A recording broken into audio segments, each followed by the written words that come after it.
Hi everyone, welcome back to Vasu matching centre. నా పేరు సాయిరామ్. ఈ వీడియోలో మీకు మన వాసు మ్యాచింగ్ సెంటర్లో ఒక రోజు ఎలా ఉంటుందో చూపిస్తాను రండి. ఈ రోజు మార్నింగే మనం పర్చేస్ చేసిన కొన్ని బేల్స్ వచ్చినాయి. పండగ కాబట్టి ఇంకా మనకి స్టాక్ వస్తూనే ఉంటుంది. పండగకు వచ్చిన ఫస్ట్ స్టాక్ అనమాట ఇది. మన వాసు మ్యాచింగ్ సెంటర్ కూడా ఇదే ఫస్ట్ పండగ. సో పండగ సేల్ మంచిగా అవ్వాలని ఫస్ట్ బేల్ నాతో ఓపెన్ చేయించాను.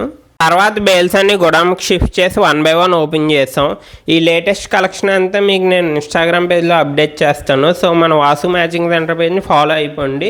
ఇప్పుడు ఈ స్టాక్ మొత్తం కంప్యూటర్లో ఎంటర్ చేసుకొని రేట్ ట్యాక్స్ వేసి నీట్గా సర్దాలి మనం. సో ఈరోజు కస్టమర్స్తో డీల్ చేయడంతో పాటు ఈ వర్క్ కూడా ఎక్స్ట్రాగా ఉంటుంది నాకు, మా స్టాఫ్కి. ఈరోజు నేను చేయాలనుకున్న ఇంకో వర్క్ ఏంటంటే మన షాప్ బోర్డుని కొంచెం డెకరేట్ చేద్దాం అనుకున్నాను. ఎందుకంటే పండగ సీజన్ వస్తుంది కాబట్టి మార్కెట్లో జనం బాగా పెరుగుతారు. ఈ లైన్లో వెళ్ళి అందరికీ మన షాప్ ఇక్కడ ఉంది అని ఖచ్చితంగా తెలియాలి. అంటే మన షాప్ బాగా అట్రాక్టివ్గా కనపడాలి. అందుకే లైటింగ్స్ పెట్టించాం.